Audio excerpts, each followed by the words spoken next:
Welcome in, everybody. This is The Pocket. I'm your host, Preston Lang, and alongside me is Parker Knoll. What's up, everybody? Hope you're excited for some fantasy football news and reviews today. Obviously, this is the week after the Super Bowl. Not such an exciting game, maybe compared to what we've had for the past few years. Unless you really like defense or watching the Patriots crumble again, which actually wasn't too bad. If you bet any money, hopefully you made some money. We had a few people we know did. Preston can maybe talk about some of that. Yeah, we had a buddy who made a couple halftime bets, won a couple grand, so I was a little jealous. Wanted a tail, but I think I netted $8 from the Super Bowl, so I think I netted like 50, but not bad. I guess we're both positive. Yeah, that's all you can ask for. Wish we could be like our friend Cody. Shout out Cody. Yeah, he also won like $2,000 at the casino the night before, so less than 24 hours, like $4,000 in his pocket, bringing his debt to just slightly better than what it was before. Yeah. So happy for him.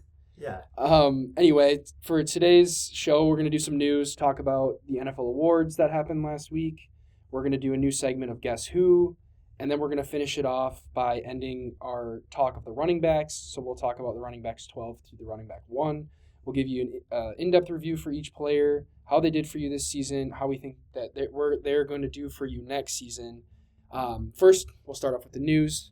Again, NFL awards, MVP, Matthew Stafford. Pretty exciting stuff to see a 37-year-old quarterback get MVP. He's been around the league for a long time. Very tight race. I'm sure a lot of you have been paying attention to social media, but Drake May, 23 votes, Stafford, 24. Just for Herbert to get 1 vote and possibly sway the vote. You know, the Herbert voter may have voted for Stafford instead of May. We don't know. But the 1 vote going to Herbert seems like it's swayed into the favor of Stafford. So I personally believe Stafford should have won the award, but I don't know. It's voting for Herbert's kind of crazy in my opinion. I think you could argue Herbert's like not even a top 5 quarterback this year. I don't need like he had 13 interceptions to their 8. He had 4,200 yards which is that's good. with running the ball as well. Okay. So he had 3,700 passing yards to May, who didn't win it, which is lower, 4,400. Oh yeah. Wow. So he's 700 yards behind. I mean, just because he had a worse offensive line, that is ridiculous. And 28 total touchdowns to May, who lost to 36, and Stafford at 46. So it's like, I don't know how you vote for. I mean, Herbert, he didn't perform in the playoffs. His team was the 7th seed going in. It's like, that guy shouldn't be able to vote. Now, it very well might have been Stafford anyway, and I think Stafford deserves it, so it's fine. But I just don't understand how he gets a first place vote. It's just stupid. I just think if you ask every NFL player to vote on the MVP, I don't even know if you get a Justin Herbert vote outside of a Chargers fan. So I don't know how somebody who's determining the MVP is going to legitimately vote for Herbert. I don't get it. Yeah. Anyway, moving on to the Defensive Player of the Year, Myles Garrett, sack record-breaking season. The sack king. I mean, there's not a whole lot to say about Myles Garrett. He deserved the award. He got it. Had an amazing season. Yeah, obvious pick. Congratulations to Myles Garrett. Moving on, we got the Opoy JSN. This is Parker's pick. I had yes, Puka. Sir. I think JSN is completely deserved. I think him playing the 17 games, we talked last episode, the 16 might help Puka because he had very similar stats in one less game. But, playing games is a bigger part than just having like the equal stats. So I think that 17th game actually helped him. I do think a little bit of the Seahawks had a better record and a better team, and that tends to always play a role. Yeah. Obviously, he was in the Super Bowl at the time of the voting. And he had a little bit more of a riser season than Puka. I think Puka was just a better player last year. So, people like to vote for that coming out of nowhere story more. Maybe this doesn't influence at all, but like from my point of view, I could see that being an influence as well. But I think objectively he had a better season, so this is where he should be. Yeah. Thank you, Drewski, for an amazing call, for making Jason's moment so special. That guy's a clown. Such a clown. I actually hated that. It's just like he's getting up for this prestigious award and to go and like make fun of someone's name, like when they're like offensive player of the year is like no joke. And seriously, like I don't know. If I was JSN, like that's just so annoying. But yeah, well, he won the award, so he gets the last laugh. Yeah, true. And then going into the O'Roy Offensive Rookie of the Year, it's Ted McMillan. It's who I picked. Parker picked Jeanty. Yeah. He thought Tet was going to win, but he thought Jeanty deserved it. I think Tet won and deserved it. So Makes sense. He's just a baller. Yeah, Congratulations to him. Amazing rookie season. Yeah, not much to say. Over 1,000 receiving yards. That's not I feel like we see a lot of 1,000-yard receivers and we just kind of blow it off, but a 1,000-yard receiving season is a good season, and to do that as a rookie, with Bryce Young at quarterback who still has his struggles, it was impressive. Yeah. Next, we have the defensive rookie of the year, Carson Schlesinger. Not a whole lot to say about him as well. An amazing season. Again, 7 games of 10-plus tackles, played for an amazing Browns defense, contributed at a high level. Hope to see him improve. It was fun watching him. Yeah, that was Parker's pick. I had Nick Emanwari. I don't know if you saw his interview that his mom had for the Super Bowl. No. She's from Africa, and she Oh flew in. Yeah, she doesn't know anything. She doesn't know anything. She's like, I appreciate this. I have no idea what I'm doing to go to the Super Bowl. It was so funny. That is so awesome. Yeah. And your kid just wins his first season, and you just don't even know what it is. Yeah, she was super sweet about it. So It was wholesome, and she's like, the Seahawks are never going to lose with my son Nicholas. And she said his name it's because everyone calls him Nick Emanwari. Right. And said his full name and with the accent, it was great. That's awesome. Yeah, I did not actually see that. I heard about it. But it was great. Going into the next guy, the comeback player of the year, easily CMC. Makes sense. That guy was just a baller. We'll be talking about him today. They should rename it to the CMC Joe Burrow Award. One of the two of them wins it every year. CMC gets hurt next year. That guy's so good. Yep, every year. Especially for fantasy. So it's a 50-50 split at this point. It's every other year. But... Do not draft him next year. The year after, you got him. Well, we'll maybe still draft him this upcoming year. We'll get into that. But yeah, the odds are saying not to. But yeah, I'm not even drafting him in the 5th round. Whoa. Well, would you take a 5th rounder if he only plays 2 games this year? No, that's true. No, but he's only going to play 2 games. But no, yeah. Going in last award, we got the Coach of the Year that we're going to talk about, Mike Vrabel. Very deserved. Patriots had 4 wins. Finished second in the AFC, made the Super Bowl. It was a great season for Mike Vrabel, and he didn't have a job, and now he has a job first year with the team. Totally turns him around. So yeah, neither of us picked Mike Vrabel. I think Mike Vrabel deserves the award for lamest use of a rookie running back award. Yeah. 2 years in a row, or not 2 years in a row, but 2-time winner. But I don't know. I guess I didn't even think about Mike Vrabel winning the award, but it makes sense. It was a crazy turnaround when they won 5 games last year and 4 games last year, and to make the Super Bowl. I'm sure the Super Bowl had a little bias in this voting, but regardless, the turnaround. There were so many coaches that deserved it too. All the nominees, Shanahan was super good. It was really good. Yeah. Liam Cohen, Ben Johnson, all very deserving. Yeah. Yeah. Anyone I forgot, I'm sure they were deserving too. There was so many good coaches this year. So yeah, congrats, Mike Vrabel. Yeah, and then I think we just got to talk about it. Trinidad Chambliss, Ole Miss quarterback.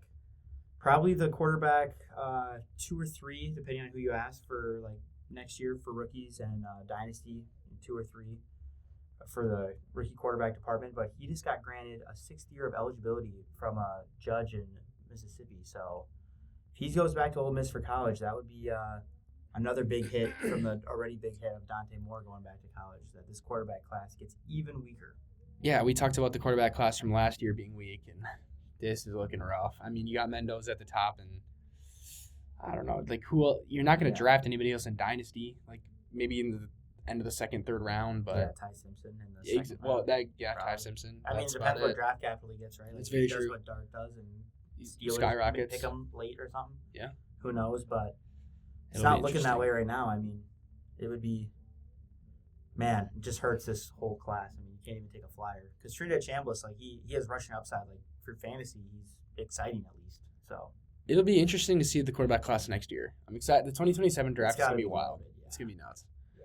So that'll be fun. Everyone's been saying that for years, but man, it just feels like it's getting stronger when guys come back. Yeah, exactly. So yeah. But that was some breaking news. We saw that come through about 5 minutes before we started recording. So thought we should talk about it. Yeah. Going into the next segment, brand new segment of Guess Who. I'm sorry, we're not doing Guess Who. Yeah. Airball. It's Would You Rather. So Preston has come up with a few players that play the same position, and I have to decide which one I'd rather have in a redraft for next year. So this isn't Dynasty. This isn't 5 years down the road. This is for next season. Obviously way too early because a lot of these situations can change, but We'll have a little fun with it. Yeah, I'm still gonna pick who I would pick too, because I think they're hard questions. But Right, I guess you did. Yeah. yeah. So I'm gonna get my input on them, but we're gonna have Parker go first, and because I put them together, so he doesn't know the list, so it's kind of raw reaction from Parker. Right. First name up for quarterbacks for next year. Would you rather have Purdy or Jordan Love as your fantasy quarterback one?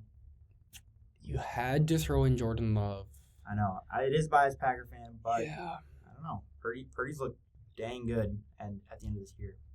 I feel like recency bias is telling me to pick Brock. I picked him up in a few leagues to finish the season, and I loved him. My only hesitancy with him is George Kittle being out. Now, I know when George Kittle's out, Jonathon just plays well, but is he going to elevate Purdy like Kittle did? Probably not. Or was it Kittle elevating Purdy and he's going to – I'm sorry, was it Purdy elevating Kittle and is Purdy going to play well this year? I actually like Purdy. I think he has a little bit more of a rushing upside than Jordan Love. I don't know. Being a Packer fan and watching Jordan Love play football, I love every time he throws the football, but that man does not move in the pocket very well, and he doesn't scramble when he has free yards. And I know that's just not his game, but for fantasy, it's also not that great. Obviously, he gets Tucker Kraft back. If you have a healthy Watson all season, feels like the weapons are in favor of Love. Yeah, Golden could take a step. Golden could take a step. You never know. Yeah. There's options with Love. I think I'm going to draft Brock Purdy over Love as of now, and then just kind of see how things play out. Kittle could be back earlier than we think. True. I saw some report that he could be out for the first 4 weeks, do the IR thing, and then be back. See, if he's back week 5, crazy, I mean, it's Purdy for me pretty easily. I mean, that'd be crazy, but I think I'm just going to take Purdy. He finished the season strong, and I think when he's healthy, he's more consistent. Yeah, I agree with that. I might still take Love though, because I'm a little worried about the Kittle situation, and I'm not a believer in Ricky Pearsall like you are. I think Ricky Pearsall's gonna be good, but he just can't stay on the field. I think he could be good, but he's never on the field. It's so many injuries. It's and then if CMC goes down, like you're predicting with this every other year, it's Purdy, no Kittle, no CMC, no Ricky Pearsall. I'm taking Love. Well, I think it's just a safer situation with Love. And at that point, you're in the same tier of guys, so it's that's fair. I'm just gonna take a guy I think is safer. I think Purdy situation get way worse than Love's could. That's very fair. The one thing about Pearsall though is he got shot.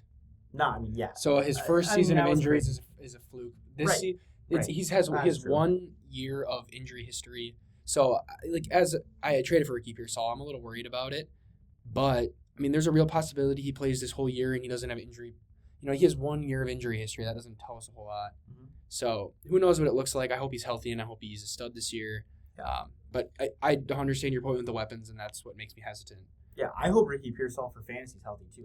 I drafted him this past year in redraft league. So we were high on him at the beginning of the season. I hope he's healthy. I think he's good for fantasy football. I'm just saying I don't know if I want to rely on him. Now, I don't know if I want to rely on Christian Watson either.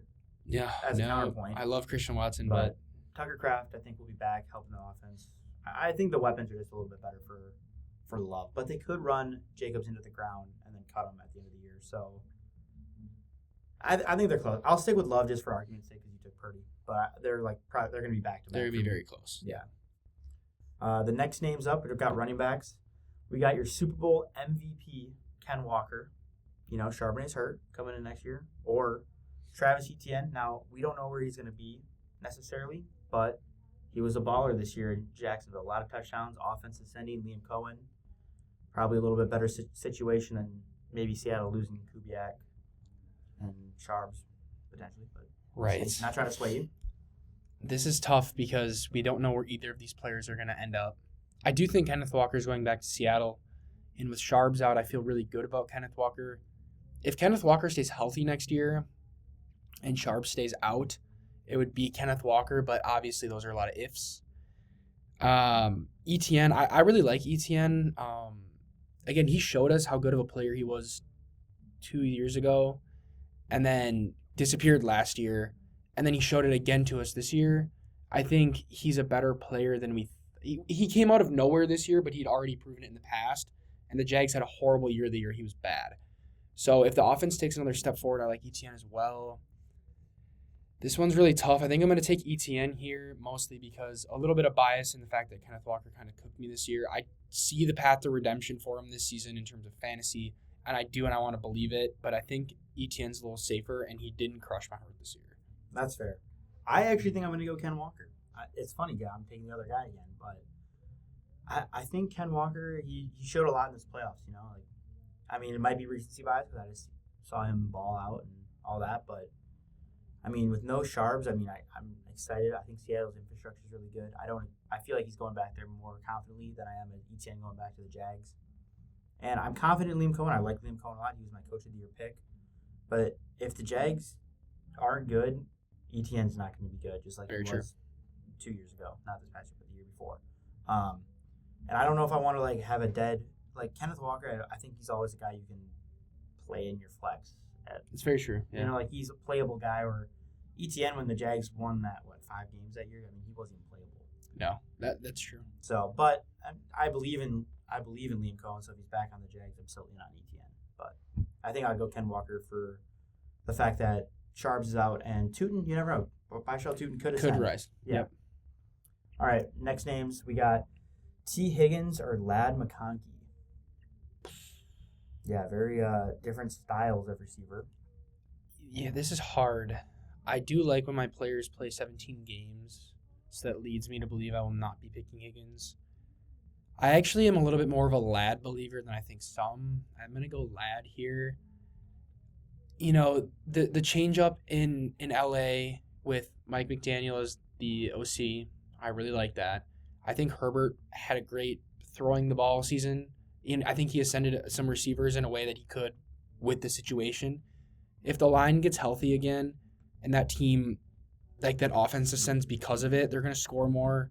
I think Ladd, especially with Keenan Allen aging out, I think Keenan Allen was the biggest reason for Ladd's decline this year was because they play a similar position. And especially in Keenan Allen's age, he's going to be dominating those middle of the field, 15-yard and in routes where Ladd was dominating the year before. Ladd's not your stereotypical deep ball guy, similar to Amon-Ra, playing a similar position. Yeah, he'll catch a deeper ball, but he's not going to go run a streak and burn somebody.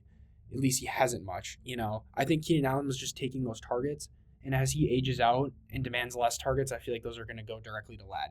Now maybe Arande get some of those. So I guess Gasson. Yeah, Gasson. So we'll see, but I do like Ladd. I think T's great. I think he's going to peak out, and he's going to have better games than Ladd, but I'm worried he's only going to play 12 games, and he's going to hurt you more than he helps you. Yeah, I think I would go Ladd as well. T is just a guy, I like T, and I think he has a higher ceiling than Ladd, but I'm just always concerned with it. He feels like a ticking time bomb that he's not going to play a game, or he tells he's going to play and then he's on a limited snap count. I just don't want to deal with it. I mean, in comparison to Ladd, I still like T, but it's just hard and it's frustrating, and I don't exactly know what to do with him sometimes. Where I think Ladd is in a better situation with Mike McDaniel. I'm confident he's going to play. I'm also worried about Burrow a little bit. If Burrow gets hurt again, it's I got another backup quarterback with T, and Chase is there. It's tough. I think I'll just go Ladd for the safety net of it. I'd rather just be safe with my high-end wide receiver too. I like that too. And again, yeah, he has the upside to ascend even more than that. I think not the upside of T. Higgins, but he also, again, 17 games, you're going to feel good about that. Yeah. For sure. Yeah, you definitely do. The next names up, we have Tyler Warren and Colston Loveland. This is currently a popular debate. Very popular. It's fun because I think it's almost the same debate in redraft as in Dynasty. It's Would you rather have in Dynasty is probably who you're going to pick in redraft as well. I think it's kind of fun. It's really tough. I'm a Bears hater, but I have to give flowers to Colston Loveland and the way he finished the season. Caleb Williams is an unbelievable talent. I do not like the guy, mostly because he's a Bear, but regardless, Colston Loveland clearly showed out at the end of the season. My hesitancy with Colston is just the nature of the Bears' pass catchers the past few seasons. They've been very unpredictable. There's a lot of just solid options. With Luther Burden rising up, obviously you have Rome, who started the season hot and then cooled off, obviously dealt with some injuries. And then you still have DJ Moore on the roster. Those are 3 solid receivers that could demand targets. I think Colston Loveland is going to have unbelievable games due to his athleticism. But Is he going to demand the targets? Is he going to be the number 2 target demander on that team? I think there's a possibility, but I don't know if that's guaranteed. Tyler Warren, on the other hand, he was demanding targets earlier in the season. Now, could that be just because he was in a better situation? Sure. My only hesitancy with Tyler Warren is his quarterback situation. If we have healthy Daniel Jones again next season, it's Tyler Warren for sure. I'm still going to take him. I just happen to like him better. Maybe it's a little bit of non-Bear bias, but he obviously both studs coming out of school, both first-round draft capital. I like Tyler Warren. I think the situation with the Colts could be said as well, where, is he going to demand the second most amount of targets? Well, he was demanding more targets than Loveland with everybody healthy, and I think both of them are going to ascend, but I think the pass catchers on the Bears are just better and more naturally going to demand targets. I think Tyler Warren is guaranteed more targets. The offenses are going to be similar. Now, I would say the Bears' offense is going to be better, but we saw an unbelievable Colts offense the first 8 weeks. I think I'm going to take Tyler Warren here. I feel like he's a little safer for me. He has a similar upside, and he's going to demand more targets, in my opinion. Yeah, I totally understand that side of the argument. I'm going to be on the Loveland side. Parker probably knew this. I like Loveland a lot. I like what I saw in the playoffs, like where he is the go-to guy. I know there's a lot of target competition, but I like the Bears' offense and the chance that when you're looking at tight end that you want that touchdown opportunity. And I think Loveland's just going to have more of those. And I'm still worried about the Danny Dimes situation. Even if Danny Dimes is back, I don't know how back he'll be right away. Coming off a broken leg and a torn Achilles, it's like that's a lot. It is. So yeah. It's just a little scary. Like I think even for next year, I think Warren could start off slower, in which case I'd still want Loveland because even if Warren's better down the stretch, like you want them to – how people start in that first 4 week totally helps their perception the rest of the season. Even if they struggle, it's like look at Mbuka for a long time. Look at Rome, his Loveland's teammate for a long time. Like Rome was terrible outside the first 4 weeks, but all season people were trading for him because they're like, hey, you go back. He's going to go back. Yeah, you can go back. So it's like you just retain value when you start off hot, and I think Loveland has the better chance to start off hot. I'm fully with you there. I guess I didn't think about when I was talking about redraft versus dynasty about Tyler Warren's his value should go up past this year if the quarterback situation is sketchy, if that evens out. So I could see you taking Loveland more in a redraft and Warren more in a dynasty. So that's fair. Obviously, I was talking redraft too. It's very close for me, but I'll stick with Warren. But it's really hard. I think whatever one is giving me a better deal is the one I'm going to go with. Yeah, but I do like the explosiveness of Loveland as well. He's fun. Like, he's fun to watch. Yeah, well, Tyler Warren, I would say like same thing. He's like a Swiss Army knife player. Shout out if you know what that means. But just all those trick plays that he can do, get carries at the goal line, which is awesome. Yeah. I remember a couple rushing touczones from him this year. Yeah, I had him on my team. It was so fun. We'll be talking about him next episode, but because we're gonna break down some tight ends. But Warren's fun. I think he could really take a step up. It's just I'm a little worried about the start of the season, so I'll probably take the cheaper one, but it depends how much cheaper. Because if they're like 2 or 3 picks apart, right, you're taking Loveland. Because in drafts you always get the tight end run, right? And you're gonna go like Loveland, Warren, Kraft, Fannin, Laporte are all gonna be close to each other, you know. That might be that sweet spot where you don't want to draft any of them at that price. Exactly. So that I probably maybe won't have stay away. Maybe stay away from all. But just for between those two, I like Loveland. Yeah. Fair. And then moving on, we're gonna transition into the top 12 running backs today. We're gonna start at number 12, which pretty surprising that he is number 12. I had him in a couple leagues and in Dynasty. Didn't feel this way. Did not. But Ashton Jeanty, rookie running back for the Raiders, finished at the RB12 on the year. I mean, pretty impressive considering worst O-line in the league this year. I mean, he had the lowest yards per carry on the whole list from 1 to 24 of the guys we did. I do like that he's like a home run hitter, though. Like, he can break a big play anytime. For me, I like my running backs to be able to do that. So it was weird. I always used to be a Gibbs over Bijan because that's like what I liked. And Bijan for his first year until this year, like hadn't had like a 30-yard rushing touchdown. It was crazy, but Bijan proved like he could do that this year. So I think I'm actually flipping to Bijan over Gibbs. But I just like that in my RB. I like the big playability. I want that. So yeah. I mean, I think Jeanty's awesome. He's so fun to watch. We talk about his contact balance all the time, and that's something that is likely to transfer from college to the NFL. So clearly you got to the NFL, and you see that. Jeanty was busting huge runs in college, but that for me, I was worried, is he going to be able to do stuff like that in the NFL?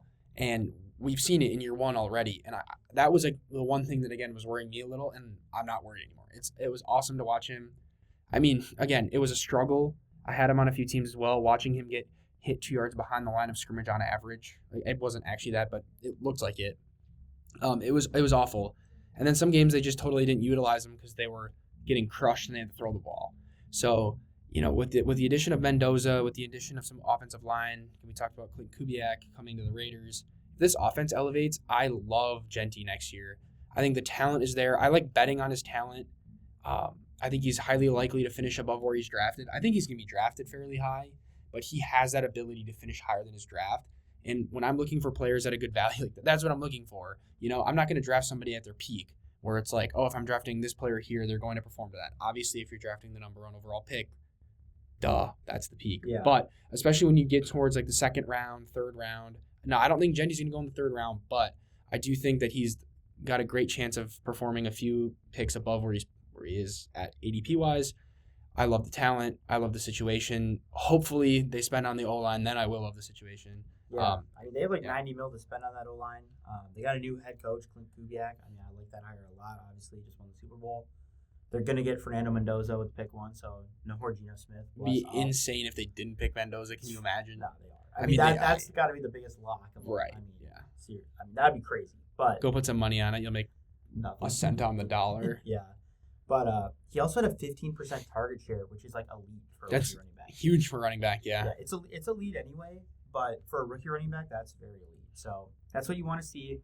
Jeanty's a guy next year for me. He could elevate and become a guy who's like Bijan, Gibbs, CMC, like a true fantasy difference maker. And I don't think you can say that about a lot of guys.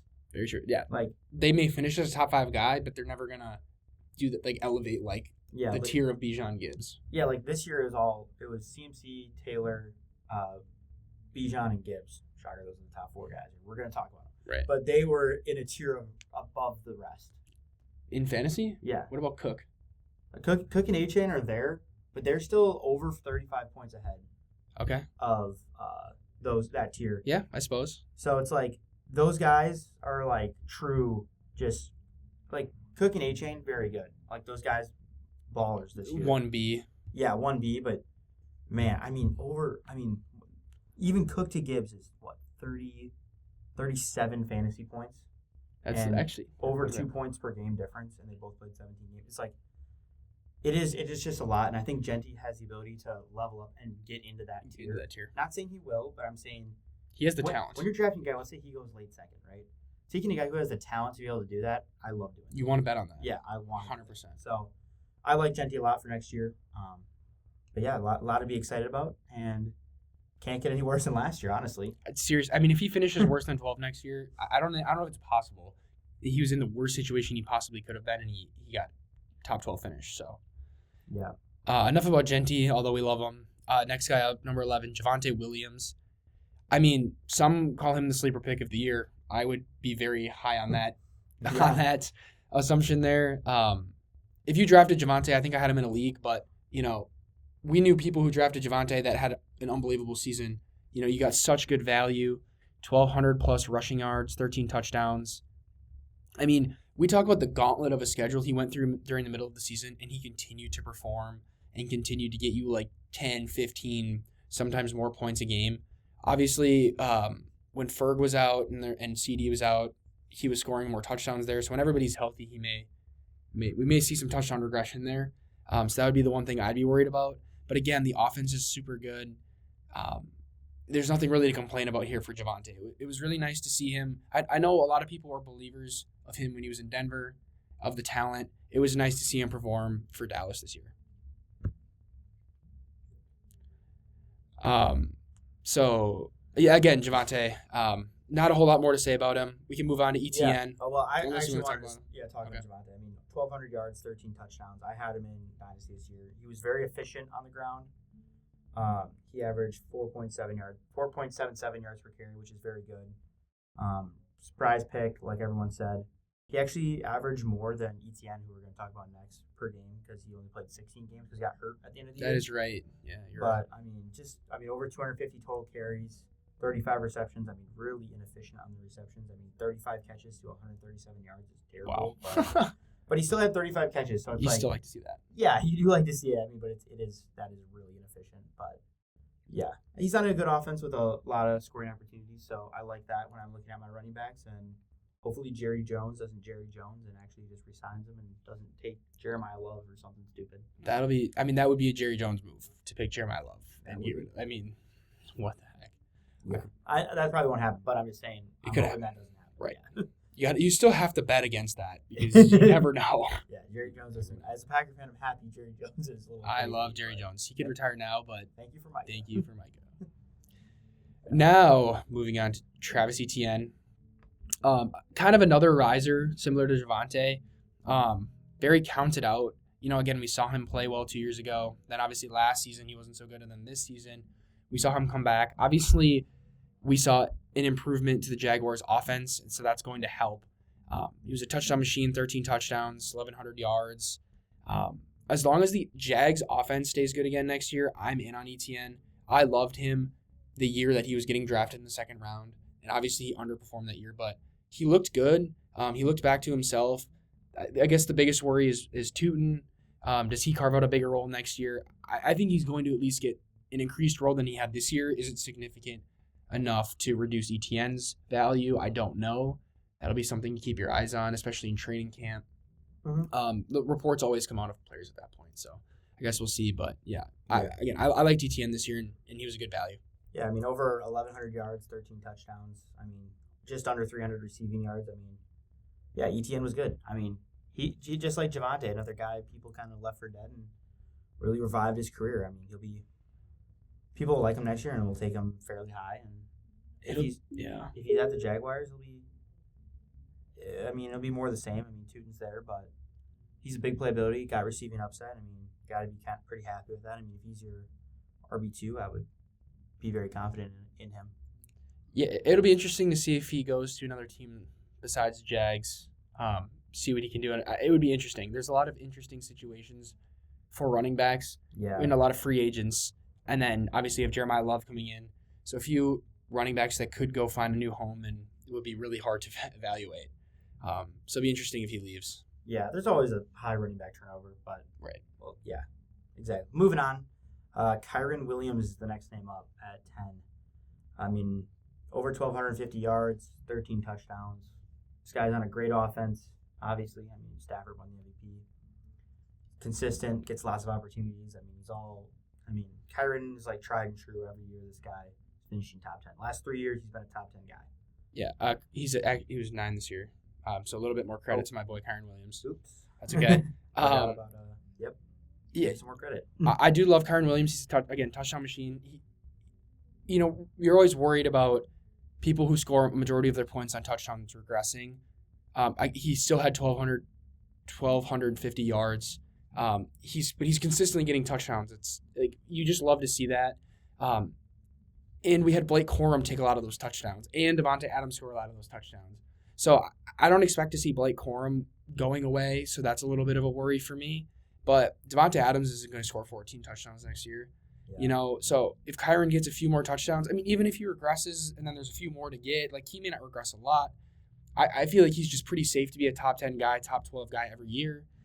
You're going to always get him at a good enough price where he's going to return that value. Yeah. He's going to be solid. He may not win you a week by scoring 35, but he's going to get you 15 to 20 like pretty much every week. And if you can get a heavy hitter and then Kyren to back him up, you love that combo. I feel like every year he's like a late second or third round guy. Great value there. And every time it's like the last 3 years he's outproduced that, so got to be happy with that. But again, another reason to be scared is Blake Corum looked better, and Stafford. I mean, he had an outlier season. Yeah, if that offense regresses, if Stafford regresses, you're going to see less touchdowns as well. Yeah, and just if the offense is worse, less yards, it'll be tough. But I still like Kyren. Moving on, we got Chase Brown, kind of a revival. He's like the opposite. Burrow goes down, terrible to start the year. Yeah. But then he was like Mr. Consistent in the second half of the season. That guy couldn't score under 15 fantasy points. He was a stud when it was even before Joe Burrow came back. I think it was even Flacco started at least opening up the passing offense a bit, so that terrible offensive line didn't have to block a run play every play. It was like or not worry about Jake Browning at all. Exactly. So you That take guy Jake was Browning bad. out of the lineup, and that elevates everybody. It was cool to see Chase Brown do what we thought he was going to do. And he finished the season last year playing well, and everybody pegged him to be a great value and to rise, and he didn't to start. So it was good to see him come around. We saw 14% target share from Brown, which is elite. We love to see that out of a running back. With Burrow healthy and elevating that offense even more, I expect him to do the same or better. Granted, the offense needs to stay healthy. We'd like to see that defense improve a little. Maybe some more rushing game scripts would be nice. But again, he didn't have that this year, and he still did well. So high on him next year. Yeah, I was super high coming in on him this year, and it didn't work. Like, it did work out, but it didn't feel like it worked out because I was like, I started off like my team was terrible. I started off like in the dumps, but he kind of brought it back, and actually in that league that I had him in, I almost made the playoffs game away, but I started off the league like 0-4 because I couldn't survive because he was like the kind of went hero RB strategy, and he was my hero RB, so it hurt, but it was fun. I like Chase Brown for next year too. If he's there, he might get a contract extension. That'd be big. So yeah, I like him a lot. Moving on to number 7, got the tried and true. This guy never dies. Just draft him. At this point, you have to just draft him. Believe in immortality, folks. Derrick Henry. This guy is a dinosaur, and it doesn't matter. This guy's a T-Rex of a dinosaur. It's insane. Every single year, this guy's career. I mean, 1,600 yards and 16 touchdowns. Unbelievable. It's unbelievable. This guy is an absolute menace. This guy's a Hall of Famer. There's an argument he's a top 5 running back of all time. This guy, man, it's unbelievable. People just don't believe in him every year, and every year he produces. Yeah, I mean, what he did to the Packers Oh, was devastating. I mean, that game didn't really matter a whole lot to us because we were kind of out of the division anyway, and we were already in the playoffs, so it was okay. But I mean, just to watch him do those kinds of things over the age of 30 was criminal. I just can't even believe that he's still that explosive and that healthy. He ran for 5.2 yards per carry. He played 17 games. I mean, there's not much more you can ask for him. Carries. Seriously. He was 3rd in the league in carries. It's unbelievable. You see the Ravens elevate that offense a bit with the healthy Lamar and mixing some things up. I mean, he could like Keon Lamar, and he still did this. He could do it again. I mean, yeah, just like Preston said, draft him. Yeah, draft him. Yeah, you just have to draft him.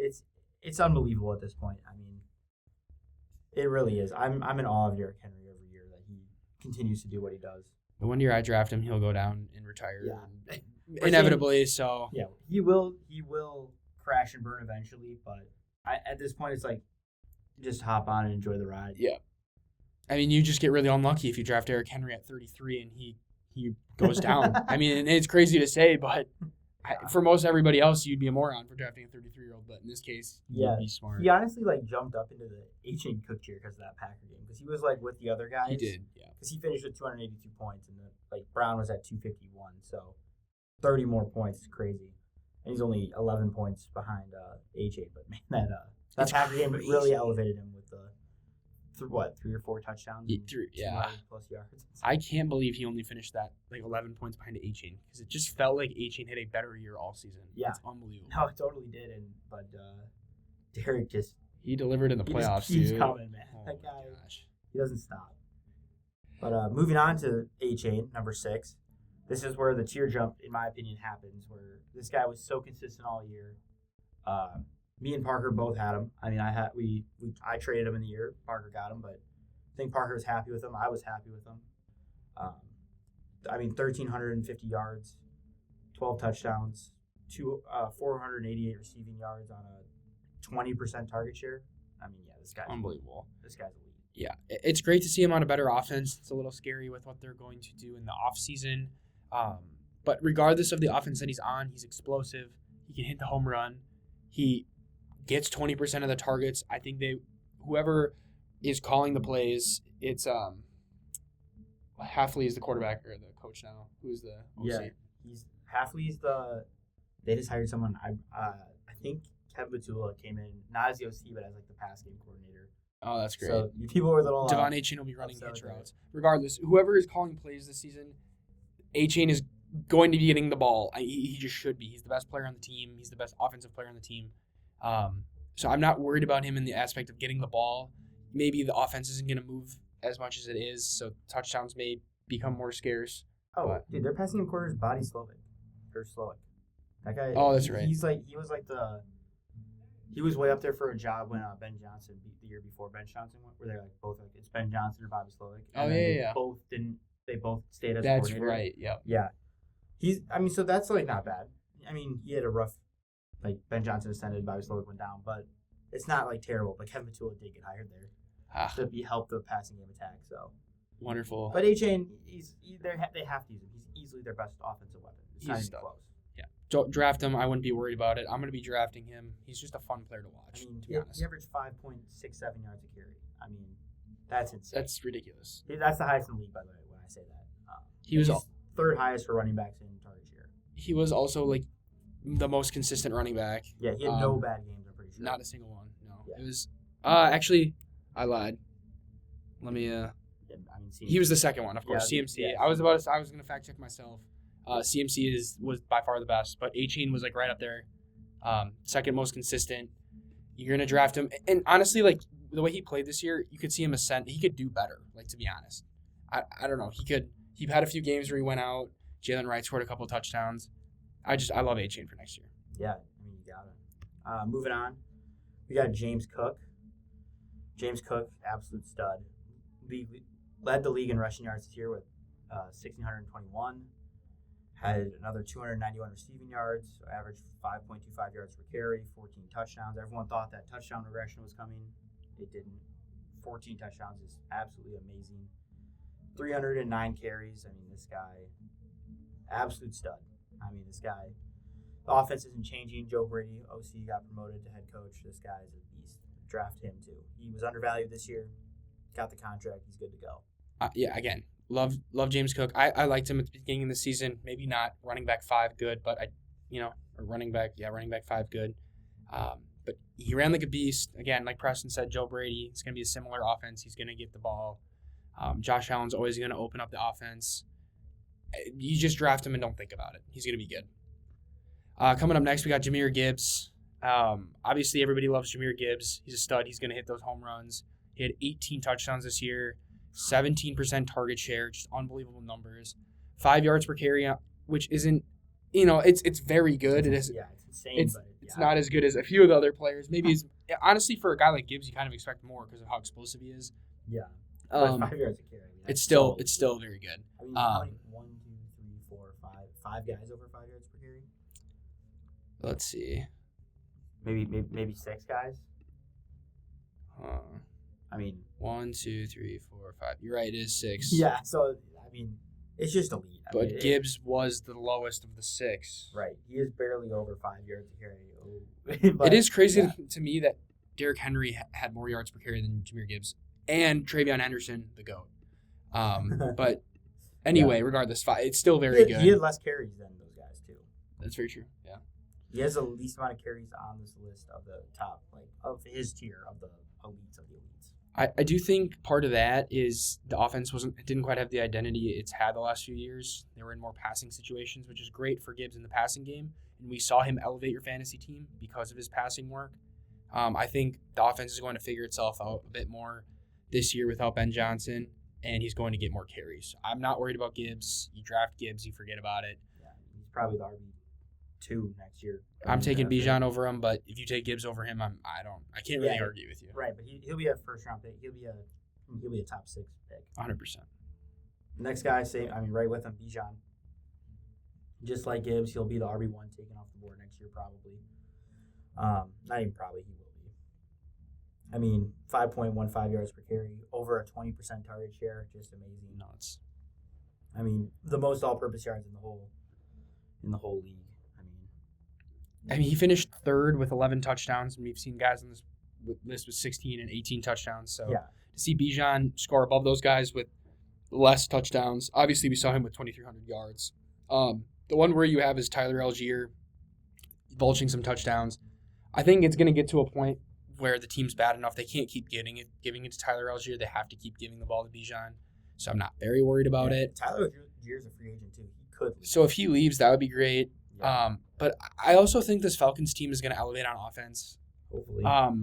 They have the passing attack to do it, like the weapons. It's just whether Michael Penix is actually good enough. But again, Michael Penix had a not great year and then didn't play for a while, and Bijan was still a stud. So obviously, we're never worried about his situation. I mean, the freaking half the team would have to die of some foreign disease for me to be worried. It's Bijan Robinson. You draft him. Yeah, I mean, you just got to pray the touchdowns come. As Parker said, he's like by far the lowest. I mean, of the top 4 guys, they're at 17, 19, 18. He's at 11. Even Cook and Etienne are at 14 and 12. Like, Etienne's in a worse offense than he is. I would say. Everyone would agree. Etienne still has more touchdowns. We need to see Bijan get in the end zone, but if those touchdowns come, an RB1 finish will happen. Well, the crazy thing is we don't need to see the touchdowns increase. And he's still a stud. And you know what I mean? And I expect him to increase. So, I mean, the fact that he's as good as he is and can improve is nuts. I love to see it. Yeah. And then moving on to number 2, Jonathon Taylor, Wisconsin boy. We love him. Love Wisconsin running backs. Bring them back. We had 2010s where Wisconsin was RBU. Monty Ball, Melvin Gordon, James White, Jonathon Taylor, Braylon Allen. I'm sure I'm missing some. Yeah. Even those guys right there. You talked to them right there. But JT, I mean, the most valuable asset in fantasy the first 8 weeks. This guy was unbelievable. This guy was killing it. I mean, you wouldn't have traded him for anybody. I mean, 1,585 yards. I mean, 19 touchdowns, league leader. And he did like nothing the last few weeks. Yeah. I mean, just think about it. 4.9 yards a carry, and he had 11% target share, which for a guy who ran for that many touchdowns is still it just elevated his floor so much. Yeah, I mean, led the league in carries with 323 and still had 378 receiving yards on 46. I mean, that's insane. Just nuts. Yeah, I mean, Jonathon Taylor was an absolute beast this year. If the Colts don't fall apart, he maybe finishes the RB1. I mean, he'd be fighting for it with CMC. He kind of dropped back, and CMC kept going and didn't slow down. But, man, Taylor will be polarizing for next year just because of the whole QB situation and seeing what the Colts do. But he's fun, man. We've seen him finish RB1 before. Now he's got an RB2 finish. It's like this guy, you got to draft him highly. You got to draft him. He did take a tank a little bit when Danny Dimes went down in the offense. I mean, the offensive collapse that it was, to move from Danny Dimes to somebody and think that your offense is going to collapse it would be foreign until this year. Just a crazy thing to say. But when that offense went down, Taylor was the only guy who could consistently get the ball because they didn't have to pass to get it to him. And then therefore the defense keyed on him, and it was tough. So hopefully the offense elevates back to where it was. Jonathon Taylor has a good case to be the RB1 next season. I don't think he's going to be drafted. I mean, he could be drafted as the 1. He could be drafted as the 3 RB. Like, he shouldn't be. So I think you can get some good value off of him. I honestly think he's going to be like a late first. I think people are they're just more excited about other guys. Bijan Gibbs, those kind of guys. I mean, receivers always go up there. CMC, yeah, very true. Talk about him. I mean, even like Achane and James Cook, I could see those guys going above him. I can see. I don't know. There's always some weird stuff happens. People are going to be worried about Jeremiah Love goes to the Chiefs or something crazy. That'd be nice. People are going to fall in love and draft him high, Yeah. But Taylor, absolute dog. Funny little story about Taylor. In our main auction league, I was in the semifinals of the playoffs, and I had Kittle, and I was playing against Jonathon Taylor, and me and actually this is our buddy Cody who won all that money. Oh, this was nuts! I forgot about this. Yeah, we were sweating it out, and I had like a 20% chance, the app said, to win, but I was down. I think I was down like 5 points going into it, and Kittle starts off the game just red hot, like 2 touchdowns, like should have had a third. He dropped one. Yeah. Like Kittle has like 26 points, so I'm like out crushing. Kittle gets hurt, isn't playing the rest of the game. Not CMC was in the game. JT slowly crawls his way back, and then when he scored that touchdown, got it to within 2 points, and it was like we both were going crazy. I had like 150. This is a half point PPR. I had like 151. He had like 150 at the end of it, because then Taylor had a couple more yards, and I was within 2 points, and then Phillip Rivers threw that pick six, and they pulled Jonathon Taylor, and the guy needed like 10 yards from him. It was awesome. It was unbelievable. In that same game, we had another guy who had CMC down like 30 with only CMC, and CMC caught that second touchdown at the end of the game. It was literally down to the wire for both these guys in the same game. It was nuts. Yeah, I mean, it was it's unbelievable. It was like reverse too. The other guy ended up beating me, but I got second.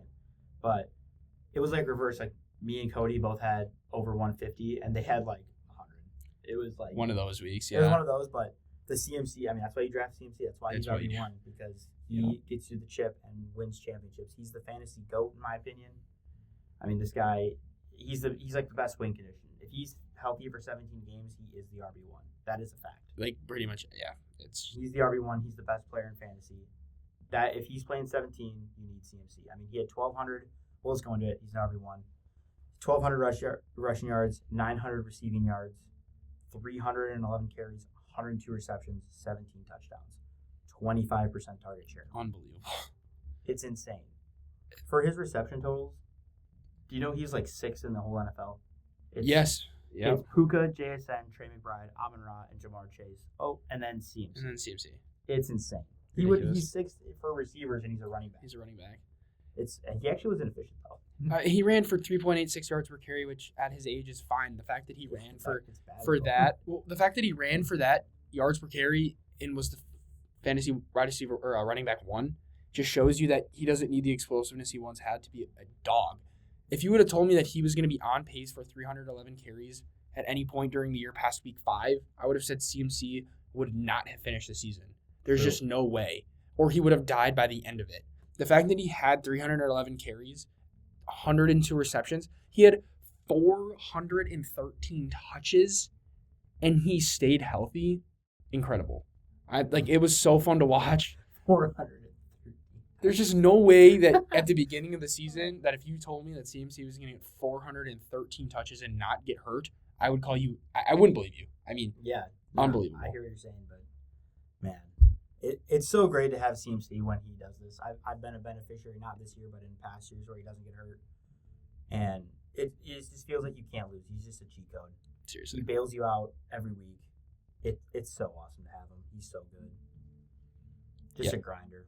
Just a beast. We gotta love our white running backs. They don't come around like this that often, fellas. Yeah, but that'll conclude the top 24 running backs from 2025 and our reviews of them. Oh, also, I actually wanted to say something with CMC. I think the philosophy behind CMC is very interesting in drafts. I've seen him already like early mocked as like the 6th or 7th, 6th, 7th, but the 6th or the 7th pick. And I think that philosophy is bad. I think if you believe in he's going to play, it's like you should be taking him at the 101 in that philosophy. I'm not saying you should do that. I'm saying, or you should take him like 2nd round because at that point, like you're still burning that 1st round pick on a guy who the only reason he fell to the 6th is he's because you're fearing he gets hurt. But at that point, you're still burning the 106. It's like that's going to totally derail your season. So I think and people have different philosophies. So like if you get him at the 106 and you would have taken him earlier, like okay, that's fine. But I'm saying if you like believe in this guy and you're like willing to take him really high, like he can go the 101. Like he can do that. And if you don't believe in him and goes to the 2nd round, that can happen too. He's very polarizing. I guess what Preston's saying is if CMC's at the 106 and you are high on him, it's not that you taking him at the 106 is a weird philosophy. His point is valuing him at the 106 because, like he said, either you value him as the 101 because you don't believe he's going to get hurt and he's going to stay playing at a high level, or because then the if you take him at the 101 or the 106 and he gets hurt, it's about the same amount of risk. It hurts you equally. The reason why you're not taking him as high as the 101 is because you're worried about the injury and the risk. So then, therefore, if you're not able to take him or willing to take him at the 101, you shouldn't be willing to take him in the 1st round at all because it's about the same amount of risk, especially those top 6 picks. So, yes, if you're a high on Christian McCaffery guy and he's available at the 106, take him. I just valuing him there, like Preston said, doesn't make a whole lot of sense because it's about the same risk from 1 to 6. And if you think he's going to be healthy, valuing him at the 101 is not crazy. Yeah. That Parker said what I wanted to say very well. But I think just like the philosophy around CMC is very weird from what I've seen on the internet and just in early mocks. So take that with a grain of salt. I mean, you guys obviously are going to be able to make your own decisions. If you believe in them, great. If you don't, great. I mean, it's all about how you want to draft your team. So yeah, it'll be interesting the way ADPs develop over the next few months, and Yeah. and how that looks. And his ADP, like his average draft position, will obviously be around there because you're going to get that polar thing where Because it's average. Yeah, because it's average. But then people who don't play fantasy, they take him at the 106 because that's where it says, and they don't know. Yeah. But then you don't have an opinion, so like It's keep tough. watching us. We'll help you navigate that. As we navigate it ourselves. Well, I know what I'm doing. Maybe Preston's Parker knows navigated. Yeah. Parker knows what he's doing, guys. But thank you for listening to this episode. We really appreciate you guys. We're going to be dropping a 2-for-1 this week. We're going to be giving you the top 12 tight ends this week as well. And we're really excited to give that to you. The tight end's a little bit boring, but the top 6 guys, there's a lot of rookie tight ends this year that were good. So we're excited to give you that information and help you guys with your fantasy drafts and break it down.